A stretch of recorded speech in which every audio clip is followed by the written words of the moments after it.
ये anti streptolysin ओ ASO ये क्या चीज़ है, ये किस वजह से प्रोड्यूस होता है, ये इसका नॉर्मल रेंज क्या होता है, कौन सी बीमारियों में ASO टेस्ट राइज होता है, ये हमें क्या इंडिकेट करता है और इसका ट्रीटमेंट क्या होना चाहिए, इस वीडियो में इंशाल्लाह हम इसको पढ़ेंगे। अस्सलाम वालेकुम डियर व्यूवर्स। अच्छा डियर व्यूवर्स, आज हम पढ़ते हैं ASO test anti streptolysin O. अच्छा, ये स्ट्रिप्टोलाइसिन ओ जो है ना, ये है क्या चीज़, स्ट्रिप्टोलाइसिन ओ ये बेसिकली एक टॉक्सिन है, एक जहर है जो ये प्रोड्यूस होता है, ये बनता है एक बैक्टीरिया से, ग्रुप ए स्ट्रेप्टोकोकाई, जिसको हम कहते हैं स्ट्रेप्टोकोकस पायोजेन। ये एक बैक्टीरिया है स्ट्रेप्टोकोकस पायोजेन। इसी बैक्टीरिया की वजह से जो है ना ये टॉक्सिन प्रोड्यूस होता है जिसको हम कहते हैं स्ट्रेप्टोलाइसिन ओ। और इस बैक्टीरिया की वजह से जो बीमारी होती है, सबसे पहले फेरेंजाइटिस होती है, मतलब हमारा गला जो है ना वो ख़राब हो जाता है। और उसके बाद ये बैक्टीरिया फर्दर जाके इसकी वजह से जो है ना रूमेटिक फीवर काज होता है। कहने का मतलब ये कि स्ट्रेप्टोलाइसिन ओ ये एक जहर है जो इस बैक्टीरिया से प्रोड्यूस होता है।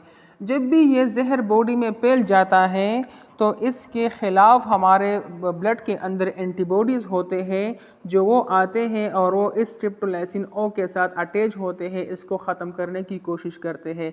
तो वो एंटीबॉडीज़ जो स्ट्रेप्टोलाइसिन ओ के अगेंस्ट प्रोड्यूस होते हैं, इसको हम कहते हैं एंटी स्ट्रेप्टोलाइसिन ओ। ठीक है, तो मतलब ये कि स्ट्रेप्टोलाइसिन ओ के अगेंस्ट जो एंटीबॉडीज़ प्रोड्यूस होते हैं, इस एंटीबॉडीज़ को डिटेक्ट करने के लिए, मालूम करने के लिए कि आया ये एंटीबॉडीज़ ब्लड के अंदर बन गए हैं कि नहीं, इसको मालूम करने के लिए जो हम टेस्ट करते हैं उसको हम कहते हैं एंटी स्ट्रेप्टोलाइसिन ओ टेस्ट और ASO टेस्ट। अब हम बात करते हैं कि इस टेस्ट को करने के लिए सैंपल कौन सा रिक्वायर्ड होगा। मतलब ये कि आपने पेशेंट से सैंपल कौन से ट्यूब में लेना होगा, और इस टेस्ट को करने के लिए हम ब्लड का कौन सा पार्ट यूज़ करते हैं डायग्नोसिस करने के लिए।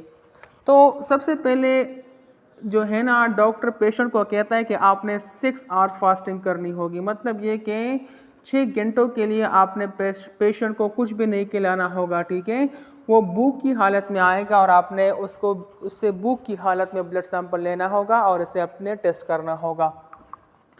इस ब्लड सैंपल को हम जेल ट्यूब में भी डाल सकते हैं। ठीक है, क्योंकि हम ये टेस्ट करते हैं प्लाज्मा से करते हैं या सीरम से भी हम कर सकते हैं। ठीक है, या इसके अलावा आप इस ट्यूब को डाल सकते हो, हेपरिन ट्यूब में भी आप इसको डाल सकते हो और फिर आगे जाके आप इसको सेंट्रीफ्यूज करोगे और इससे प्लाज्मा निकाल के आप ASO टेस्ट परफॉर्म करोगे। ठीक है, क्योंकि ये हम प्लाज्मा से करते हैं या सीरम से करते हैं। लेकिन ये बात जहन में रखिए कि 6 घंटे जो है ना पेशेंट को भूखा रहना होगा, उसको कुछ भी नहीं खाना होगा इस टेस्ट करने के लिए, उसको 6 आवर्स जो है ना वो फास्टिंग करनी होगी।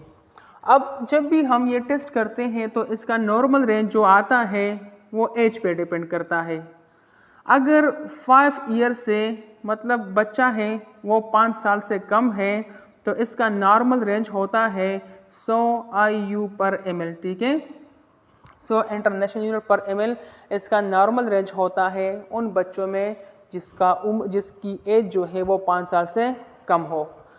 और अगर हम एडल्ट की बात करें तो एंटी स्ट्रेप्टोलाइसिन ओ का जो नॉर्मल रेंज होता है वो 200 से कम होता है। ठीक है, जब ये 200 से ज़्यादा हो जाए ASO टेस्ट तो फिर ये इंडिकेट करेगा कि ब्लड के अंदर, प्लाज्मा के अंदर ये जहर मौजूद है जिसके अगेंस्ट एंटीबॉडीज़ वो जनरेट हो गए हैं, एंटीबॉडीज़ प्रोड्यूस हो गए हैं। अब हम हाई ASO काजेस की बात करते हैं कि ये टेस्ट क्यों ज़्यादा होता है, कौन सी बीमारी में यह टेस्ट बढ़ जाता है।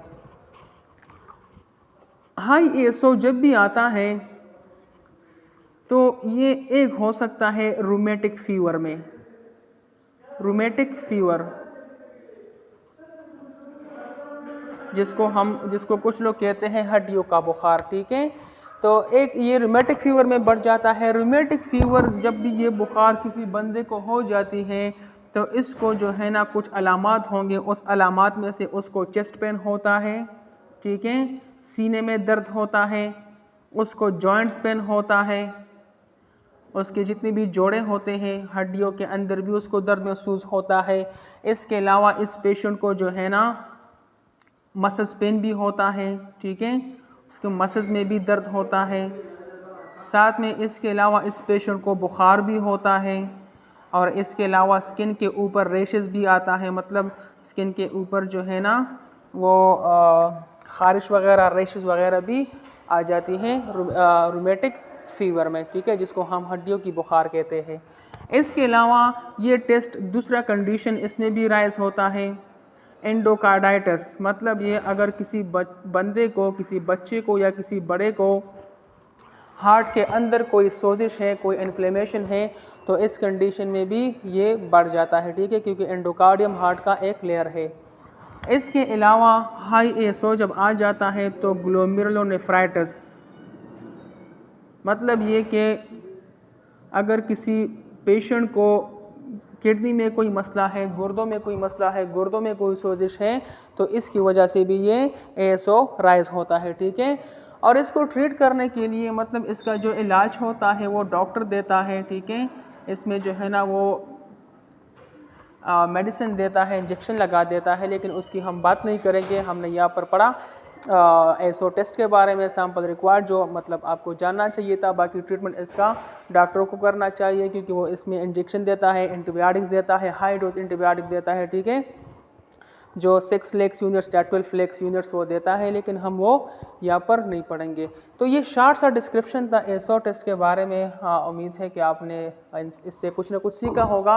अगर आपको ये वीडियो अच्छी लगी हो तो चैनल को लाइक करें, सब फॉलो करें, सब्सक्राइब करें और इस वीडियो को भी आगे शेयर करें। Thank you so much.